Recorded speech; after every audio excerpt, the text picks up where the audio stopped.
Our first case is Harvard Climate Justice Coalition and others versus Harvard Corporation and others, 2015 P0905. And I'm looking for pro se Joseph Hamilton or Benjamin Franklin. Okay. Yes, Your Honor. And are both of you arguing or just one? Yes, Your Honor. I'll speak for approximately 12 minutes, and Mr. Fonta will speak for 3. Okay, thank you. Good morning. Good morning. Members of the panel, and may it please the court, my name is Joseph Hamilton. I am a pro se plaintiff and member of the Harvard Climate Justice Coalition.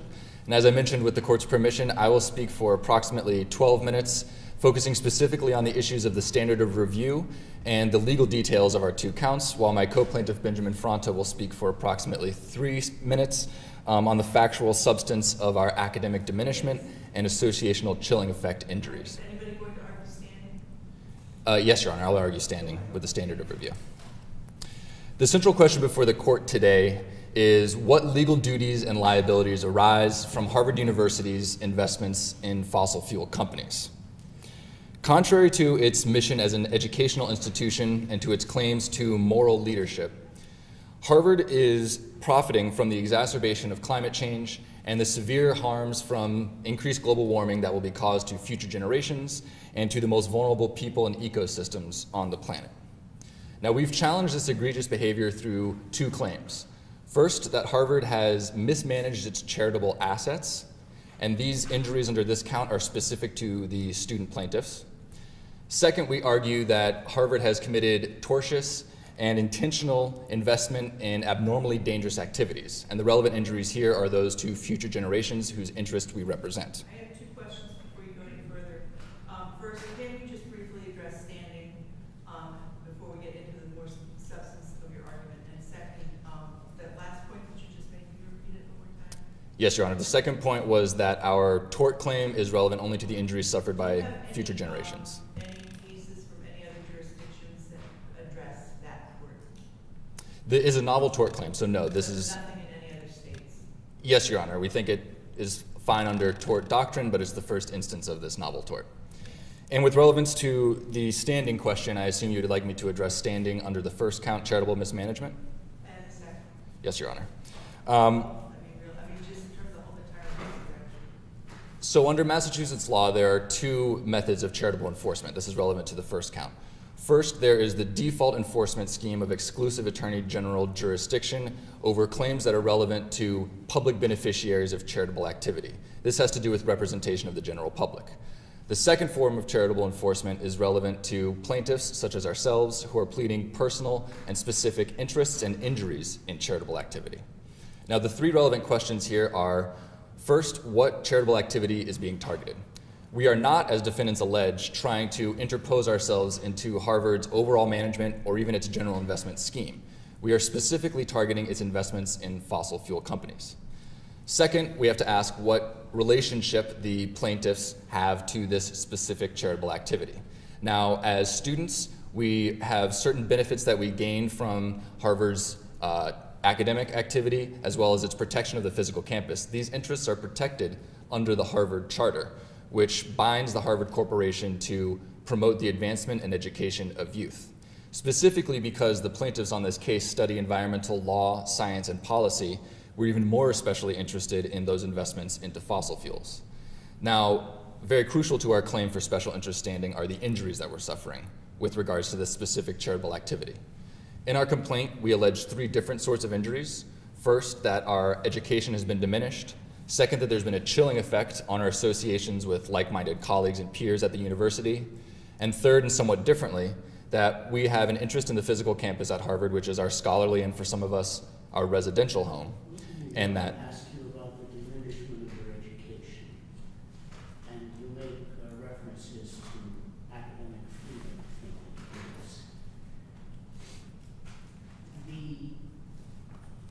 Assuming for the moment the causal chain that you've posited, namely that the investment in the fossil fuel companies leads to the expression of ideas which you consider to impinge on academic freedom, namely climate change denial. Why is that not the exact opposite of impinging on academic freedom? words, you are in effect seeking to remove support for a point of view with which you disagree.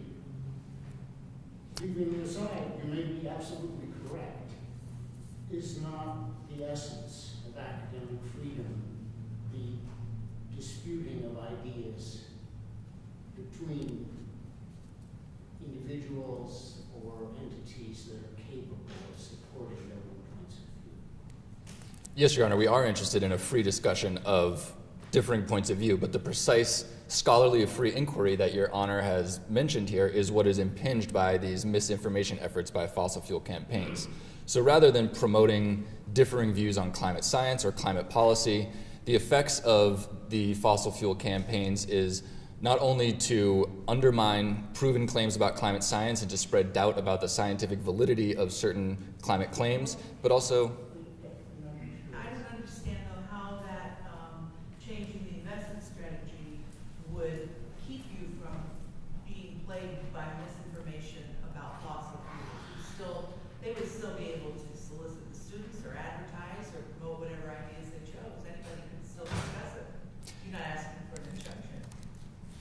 we are asking for an injunction, Your Honor, against the investment activity in fossil fuel companies. But not on speech.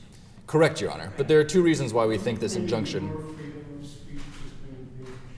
I'm sorry, Your Honor? Are you claiming that your freedom, your plaintiff's freedom of speech has been impinged or restricted? No, Your Honor, our claim is not specifically about free speech, but rather, on the one hand, a diminishment of our ability to educate ourselves about these topics. How is your ability to educate yourself diminished by the advancement of ideas with which you disagree?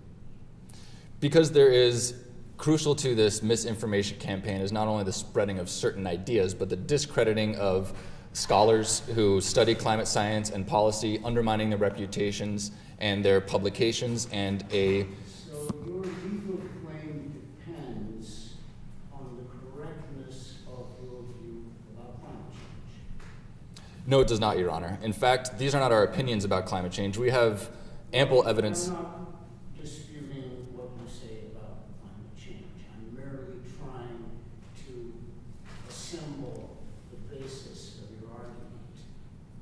Yes. It sounds as though were fossil fuel companies to use the funds to advocate solar power, that your argument would go away. And then you wouldn't feel that your education has been diminished or your academic liberty has been impinged. So it's really the point of view that you seem to be attacking. I don't think that's quite right, Your Honor, because we are attacking the method in which these so-called educational campaigns, what we call misinformation efforts, are accomplished, which are going well beyond reasoned debate and scholarly discussion of opposing ideas to the undermining of the credibility of certain scholars and reputational risks. And so for plaintiffs like ourselves who are interested in climate policy and climate science, in order to engage in debates. So it's an ad hominem attack on your point of view that forms the basis of your complaint.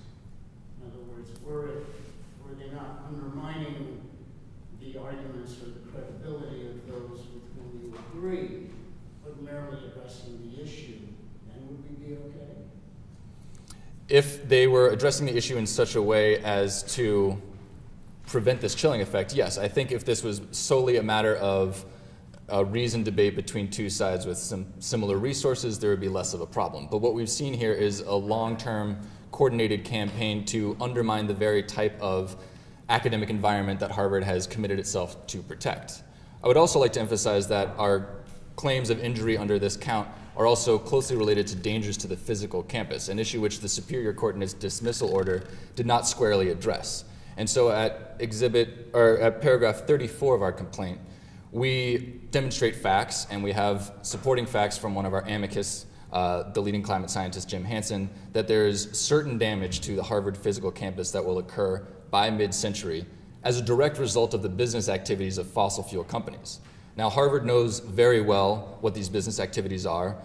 Their own research and science has demonstrated what will happen to their campus, And yet, despite their charitable duty to protect this campus, they continue to invest in the companies whose behavior leads to this Do destruction. you have other examples from your experience at Harvard or from whatever you've learned there that other groups at Harvard or student groups that have successfully challenged the investment strategy of the Harvard College?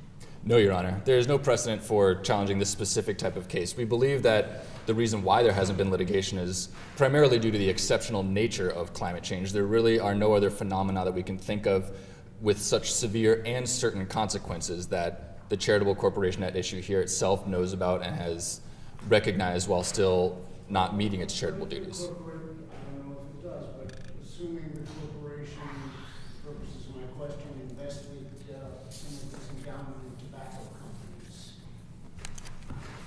would all the same arguments apply? They may, Your Honor. I think what's crucial here, again, is Skyrocketing healthcare costs that affect all of us, including students, including unborn generations. It would be the same thing.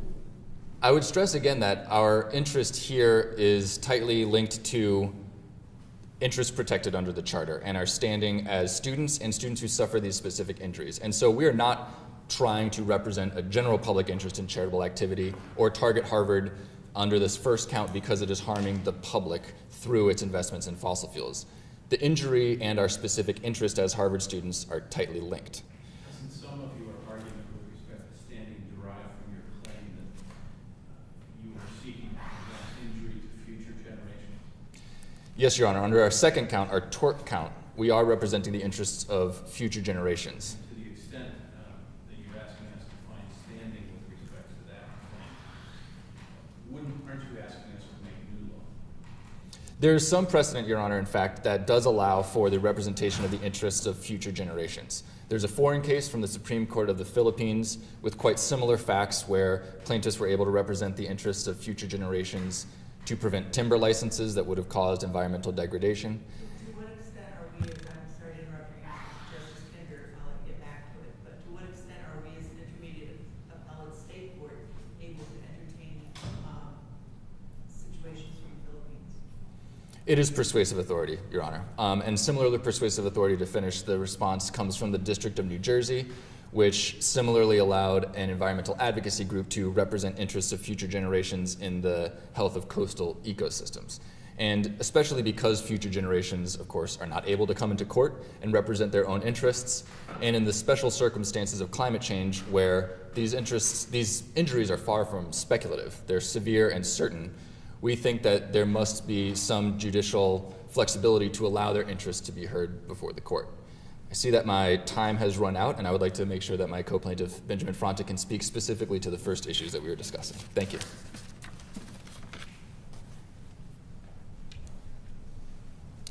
Thank you, Your Honors. My name is Benjamin Fronte, and I'm a doctoral student in applied physics at Harvard. I want to speak to the harms incurred by disinformation. We have documented this disinformation in the scientific literature as being propagated through fossil fuel companies. And Harvard supports this disinformation through both its financial support of such companies. My previous question to your colleague, which is, your case does depend, does it not, on your views being correct scientifically? This comes to the heart of what it means to run a disinformation campaign. Disinformation is distinct from open discourse. The purveyors of disinformation are aware of its falsehood, or they are willfully ignorant of its falsehood. And these are not just competing opinions or points of view, but it's a denial of scientific consensus, Your Honor. So I'll make 3 points here. The first point I wish to make about harm of disinformation is that it specifically harms students who are studying climate change at Harvard. We can observe this disinformation on campus as shown in Exhibit V and in other facts that we expect to come to light during discovery. Let's take the fossil fuel companies out of the equation for a second. If the corporation were to hire a lecturer or a professor who was a climate change denier, would you have the same case? We may, but we may not, and that's not the issue in this argument, Your Honor. I would argue. That's the issue I'm asking you about. Mm-hmm. Where we would end up eventually. I'm giving you, in other words, I'm taking any problem that your case might have with causation. Mm-hmm. I'm trying to eliminate it. Indeed. Test. Mm-hmm. So I would say that there are some important distinctions between a professor who espouses certain beliefs and an entire industry that has marshaled a great number of resources in propagating disinformation campaign. So the self-interest component is part of it. Self-interest component might be part of it, but the scale is also important, and the deliberateness of the strategy as well, on the part of a company as opposed to the opinions of an individual. Have there ever been any other cases that you know of where disinformation has been the grounds for your kind of lawsuit? Not that I know of, Your Honor. As you may know, there are ongoing legal investigations of disinformation campaigns propagated by fossil fuel companies as we speak. So I would like to finish my first point, which is that for students who wish to study climate change, these disinformation campaigns harm them because they have to necessarily undertake their studies in an environment of disinformation. This is a particular harm to students not shared by the general public who are studying climate change. The second point I want to make, which is even further particularized to us plaintiffs, is that climate change disinformation has a chilling effect on climate change scholarship. As students, scholars, professionals working in climate-related fields, this disinformation makes us more open to personal attack, provides special obstacles for us as we carry out our work, and it makes it more difficult to disseminate our work. And then the third point I wish to make is that climate change disinformation has even more particularized harms to scientists such as myself who wish to address climate change. The existence of this disinformation makes it necessary for scientists who wish to address climate change to engage in social and political debates that they otherwise would not have to do. And this harms their careers insofar as it takes them away from their scientific work. And it also opens them up to reputational harms in the scientific community by virtue of their participation in social and political debates. And yes, Your Honor. I'll let you wrap up. Yeah, and I would say that these debates would not be necessary or not nearly as necessary without this disinformation, and this disinformation is supported by Harvard's investments in fossil fuel companies. Can you tell me, and I asked your co-counsel here, I think the same question. I'm not sure I grasp the actual link between divesting from a fossil fuel company and your then ultimate freedom to be free to pursue your science. I don't, you can, in other words, you can divest and there will still be a negative information campaign against, or a disinformation campaign against climate science. Yes, so there are two ways in which Harvard's investments aid these disinformation campaigns. One is through the direct financial assistance that Harvard provides. Now, I acknowledge that Harvard is not the only entity that invests in fossil fuel companies, but that does not absolve Harvard of its responsibility. The second is through social legitimation. Harvard's defense of fossil fuel companies in this context legitimates their actions, including their disinformation efforts, Your Honor. The academic freedom part of it might be difficult. It is possible that having powerful forces arrayed against you is an opportunity. Just, it's not part of the legal equation, but it's part of your underlying case, as I see it. And I would re-emphasize the point that disinformation is distinct from open scholarly discourse. These are distinct categories of discourse. Well, thank you for bringing us an interesting morning. Thank you. Good job. Counsel from Harvard now. Actually, Your Honor, may it please the court, my name is Brett Blank, and I'm appearing today on behalf of the Attorney General's Office. I'm going to be speaking for 6 minutes, addressing students standing to allege that the Harvard defendants have breached their fiduciary duties to Harvard, a public charity. The Harvard defendants will be using the remaining 9 minutes to address both the sufficiency of the allegations in count 1 of the complaint as well as count 2 of the complaint, to which the Attorney General is not a party. Your Honors, this case is about who has the authority to challenge the management of a public charity. But as the Superior Court recognized, the SJC has repeatedly answered this question. And for more than 100 years, the SJC has recognized that the Attorney General has the exclusive standing to bring an action alleging the mismanagement of a public charity. As a result, we ask that this court affirm the Superior Court's dismissal of count 1 of the complaint. Now, let me ask you, if you had, if the students and the Justice Coalition had not been involved, could the Attorney General have brought this claim? Would the Attorney General have had standing to do so? And would there be a claim? I mean, would she have standing, and what would there be a claim? Well, the Attorney General would have the standing to bring such a claim, but the Attorney General would not have been bringing this claim here today. But in general principles, you're saying that the Attorney General has the power to weigh in or regulate the investments of charitable foundations? Well, the Attorney General has the authority to ensure that a public charity has been properly managed, and that could potentially include the investments of a foundation. The plaintiffs in this action seek shelter in what is known as the special standing doctrine, which is a very Has the narrow. Attorney General ever brought a claim that is based on the sort of underlying philosophical approach that this one is based on? No, Your Honor, I'm not aware of the Attorney General having brought such a claim at any point. I mean, most. So whether they're standing or not, it's unlikely that these particular interests would be brought by the Attorney General. Correct. Most typically, Your Honor, we would bring a cause of action alleging the mismanagement of a public charity, usually in one of 2 instances. The first being that there's some allegation of self-dealing or otherwise a breach of the duty of loyalty, of which there is none here, or otherwise that there's evidence that the board or that the fiduciaries have not reached some sort of reasoned decision.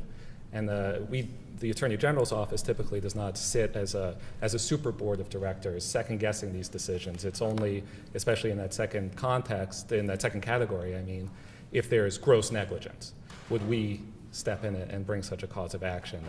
But generally, if there's evidence that the board has reached a reasoned decision, it's not our job to second-guess it.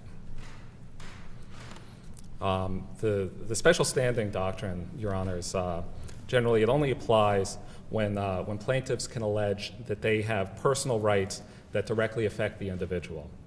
And these have been found in only very limited instances where the plaintiff owed a fiduciary duty to the charity, or had a reversionary or similar interest encumbering the charity's property that was triggered as a result of the charity's mismanagement, or alleged the deprivation of a specific right accorded by the charity, usually in its organic documents. And this is most frequently the right to vote.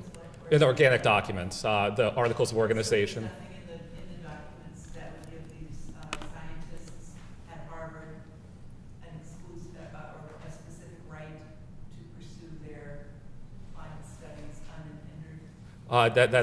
That is correct, Your Honor. And this exception is so narrow that even members of a public charity will lack standing to litigate a claim of mismanagement.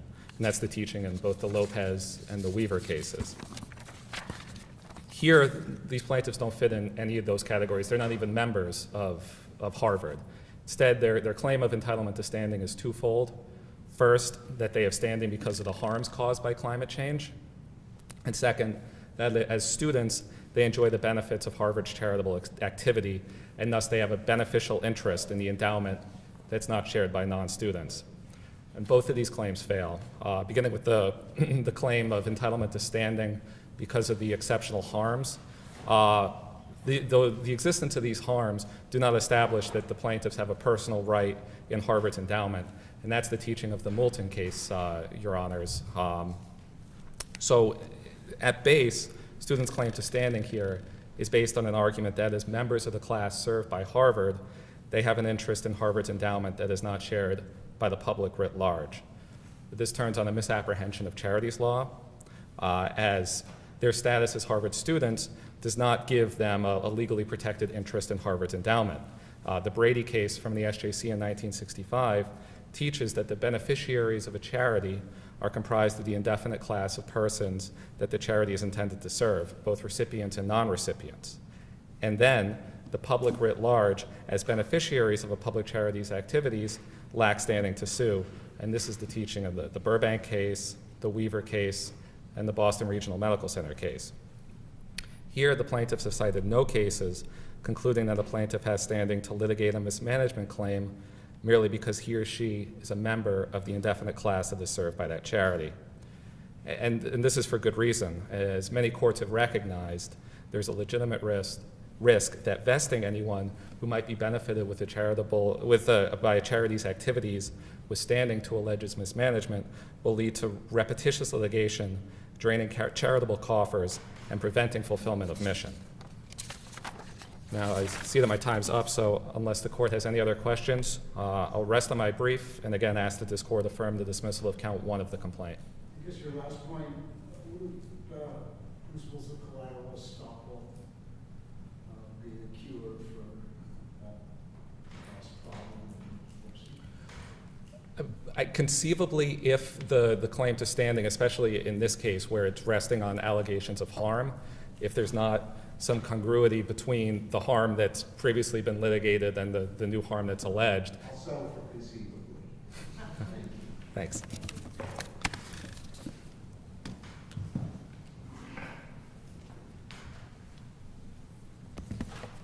May it please the court, good morning. My name is Martin Murphy and I represent Harvard. First, we agree as to count 1 with what Assistant Attorney General Blank has said. Only the Attorney General, under very long established precedent in this Commonwealth, has the standing to bring an action challenging a charitable corporation's use of its charitable funds. And we think there are very limited special circumstances where where someone else would have standing. Essentially, it comes down to if someone else had a reversionary property interest under common law, or if there was some claim that the organization, Harvard here, had violated its bylaws or other principles in a way that prevented the plaintiff from participating in exercising rights it had under the bylaws of the organization.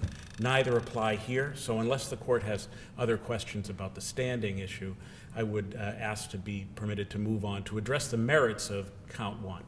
And I think the important point with respect to count 1 is that there is a statute, and the legislature has made a policy judgment by the enactment in 1975 of Chapter 180A, which was itself followed on from a long line of common law precedent that carved out an area of private responsibility and private right to manage charitable assets. And that statute confers a very broad discretion on the managers of charitable institutions to invest their funds as long as they do so in good faith and with the care that an ordinarily prudent person would make. It specifically says that a charitable organization can invest its funds in any kind of activity that is permitted by law, absent some specific exception. And it directs those instructions, and it grants that broad discretion specifically by statute to each person responsible for managing and investing in institutional fund, here Harvard's endowment. And you said that they have total discretion provided what they're doing is reasonable? Is so long as they act in good faith, and they exercise the degree of care that an ordinarily prudent person would exercise in similar circumstances. And then if you interpreted that to mean, could one interpret it to mean that an ordinary prudent person exercising due care would not invest in fossil fuels because an ordinary prudent person would see that the end result of all of this is a disaster? I think, Your Honor, that here I would suggest the answer to that question is no, because that an ordinarily prudent person, the statute carves out and addresses directly to the managers of the institutional fund, here by charter, the president and fellows of Harvard College, the job of making determinations in good faith, subject only to that ordinarily prudent person. Financial management, is that correct? That's correct, Your Honor. It is a standard that is a long-established standard under Massachusetts law that, as Assistant Attorney General Blank has said, would prevent, for example, self-dealing or wasteful spending in the sense of spending on matters unrelated to the charitable purposes of the organization. But the question really is who gets to decide within those broad discretions. The point certainly is that the spending is unrelated to the purposes of the corporation. I mean, it's a problem with the academic liberty issue in terms of undermining opposing viewpoints. But the claim here is that supporting climate change denial undermines the purposes of this particular charity. Yes, Your Honor, we understand that that is the claim, but under the statutory structure, Harvard's managers get to decide how best to address issues of climate change. And here, Harvard has taken actions to do that are spelled out actually in the plaintiff's complaint. 3 sets of actions that establish how Harvard's management, the tactics and the strategy Harvard's managers, to whom the statute delegates responsibility for investing funds, have chosen. About the managers, you said one exception is self-dealing?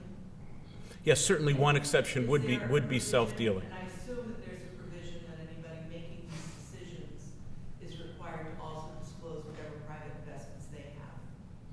I think, Your Honor, that I'm not aware of any such. So that if they have, it would be against their own interest to invest if they possess that. Certainly, there's nothing specifically in Harvard's 1650 charter that would say that, but principles of fiduciary duty that come down through us through the case law would certainly prevent managers of a financial institution from acting to feather their own nests and to further their own special interests. So if it turned out that a member. It's a little different from the question, if I understood, which is, are Harvard managers precluded from personal investment in fossil fuel companies once they've made the decision to use the considerable heft of the endowment to invest in those same companies? I think, Your Honor, first of all, there's nothing in the record that would address that Well, we issue. don't very far along in a record at this point. And I would suggest, Your Honor, even if there were such, even if there were no such restrictions, and there is nothing in the record one way or the other about that. You're saying self-dealing is not permitted. And the question is, would you characterize that as self-dealing? I would not characterize that as self-dealing. In other words, Your Honor, I would not suggest that if folks who worked at Harvard chose to use their personal investment money according to the, whatever money is in their 401k or IRA to make personal investments, however they choose. I don't think that would constitute in any way self-dealing on the part of Harvard Corporation. In any event, if there were those kinds of activities going on, and there's nothing in the record or no facts that I'm aware of to suggest that there is any such kind of activity like that, it would be the exclusive province of the Attorney General to enforce that under the cases that Assistant Attorney General Blank described. Murphy, what about the student's allegation, as I understand it, that Harvard has engaged or participated in a disinformation campaign? Is that not an allegation of bad faith? I would suggest, Your Honor, that there is, if one looks carefully at the complaint, no allegation that Harvard itself has engaged in a disinformation campaign. What the claim in the complaint is, and again, it's, as the Superior Court judge found, there's a clear break in the chain of causation. What the Harvard students have alleged is that Harvard's investment activity and its endowments supports fossil fuel companies, and those fossil fuel companies engage in a disinformation chain, in different disinformation chains. So there is kind of a Rube Goldberg set of assumptions that need to be followed out in order to lay the harm that the plaintiffs allege back to Harvard's doorstep. I see that I'm almost out of time. I would like to briefly address the second count of plaintiff's complaint, the claim for a new tort of intentional investment in normally dangerous activities. 3 points briefly. The first, the plaintiffs have not established why they, rather than me or anyone else, should get to represent future generations in this. There's no provision under Massachusetts law that would give them, rather than others, the right to assert rights on behalf of future generations. As Justice Seifer mentioned earlier, or asked earlier, there are no other precedents. There's no restatement.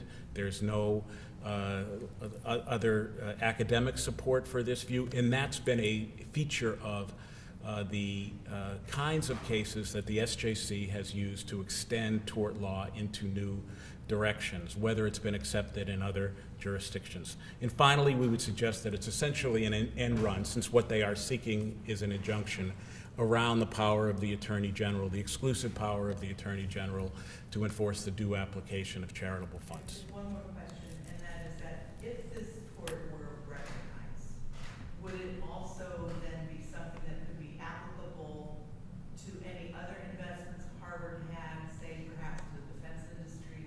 Absolutely. Something like that, so it would have farther reaching effects? Yes, Your Honor, and that's one of the key areas that courts have looked at in deciding whether to recognize new torts. Here, Exhibit N of plaintiff's complaint describes a number of divestment campaigns that have occurred on Harvard's campus in the past.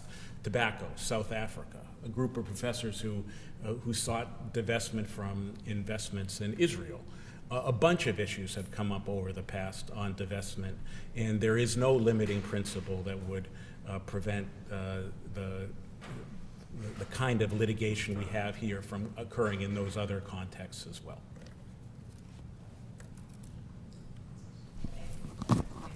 Thank you, Your Honor.